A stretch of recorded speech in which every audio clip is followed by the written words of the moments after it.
नेता प्रतिपक्ष तेजस्वी यादव 10 सितंबर से कार्यकर्ता संवाद यात्रा करने वाले हैं और यात्रा पे तेजस्वी यादव निकलने से पहले अपने कार्यकर्ताओं को कुछ गाइडलाइन जारी किए हैं, जिसमें हरी गमछी पर साफ तौर पे रोक लगा दिया गया है। अब हम इस वीडियो में आपको बताएंगे कि आखिरकार तेजस्वी यादव जो है, आरजेडी जो है वो हरे गमछे पे रोक क्यों लगा रही है। एक समय था जब आरजेडी का पहचान हुआ करता था हरा गमछा, टोपी और गमछा ही सिर्फ इनका पहचान था। इसके अलावा कई सारे नारे दिए जाते थे जो कि आरजेडी की पहचान थे, लेकिन अब तेजस्वी यादव इन नारों से दूर क्यों हट रहे हैं। आरजेडी जिस गमछे से अपना प्रचार प्रसार करती थी, जिस गमछे के लिए जानी जाती थी, आखिरकार उस गमछे पर रोक क्यों लगा दिया गया है। तो बता दें कि 10 तारीख से तेजस्वी जो यात्रा करने वाले हैं, इस यात्रा में आप टोपी लगा सकते हैं, बैच लगा सकते हैं, लेकिन गमछा नहीं लेकर जा सकते हैं। यह गाइडलाइन जो है वो आरजेडी के द्वारा जारी किया गया है। अब आखिरकार ऐसा गाइडलाइन क्यों जारी किया गया है, कुछ तथ्यों में आपको हम समझाने का प्रयास करेंगे। देखिए, सबसे पहले कि तेजस्वी यादव जो हैं वो अपने पार्टी की एक अलग छवि बनाना चाहते हैं। जो छवि 2021 से पहले उनके पिता ने बनाई थी, यानी कि लालू प्रसाद यादव ने बनाई थी, उस छवि से अपने पार्टी को निकालना चाहते हैं।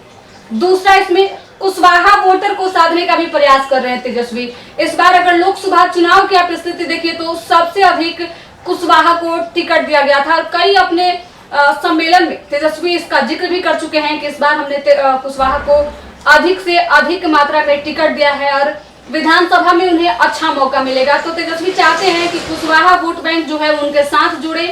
इसके साथ तेजस्वी जब से अपने पार्टी का कमान संभाले हैं, प्रचार प्रसार कर रहे हैं, तब से गमछे को लेकर एक अलग परसेप्शन बना हुआ था। गमछे को देखकर लोग एक उन्हें अलग छवि से देखते थे। गुंडागर्दी और मवालियों की छवि में आरजेडी को देखी जाती थी। इस छवि से भी तेजस्वी अपनी पार्टी को दूर करना चाहते हैं। जब भी कार्यकर्ता को संबोधित करते हुए तेजस्वी खुद हरे गमछे के साथ पहुंचते थे मंच पर, गमछा जो है उसको लहराते हुए भी दिखते थे, जैसे एक मवाली वाली छवि लोगों के बीच बनते थे। इस छवि से भी अपनी पार्टी को बचाने का प्रयास कर रहे हैं। इसके बाद अगली अगर हम बात करें तो अब आरजेडी चाहती है कि एमवाई समीकरण से हटकर एक अलग समीकरण बनाया जाए, जिसमें आरजेडी के वोट बैंक में सभी जाति के लोग जुड़े। जब से प्रशांत किशोर आए हुए हैं तब से उन्होंने साफ तौर पे कहा है कि 40% यानी कि 40 सीट जो है वो मुसलमानों के लिए आरक्षित कर दी जाएगी, यानी 40 सीट से इस बार विधानसभा के चुनाव में मुसलमान चुनाव लड़ेंगे। खास तौर पे देखिए तो आरजेडी की पार्टी जो है वो 2 समीकरण से चलती है। एमवाई के समीकरण यानी कि मुस्लिम और यादव समीकरण जो है वो आरजेडी के साथ रहता है, लेकिन 33% की आबादी जो है वो काफी दिनों से आरजेडी से खफा है और इनके वोट बैंक में भी बड़ी सेंध मारी हुई है। तो तेजस्वी चाहते हैं कि इस वोट बैंक को भी बचा के रखा जाए।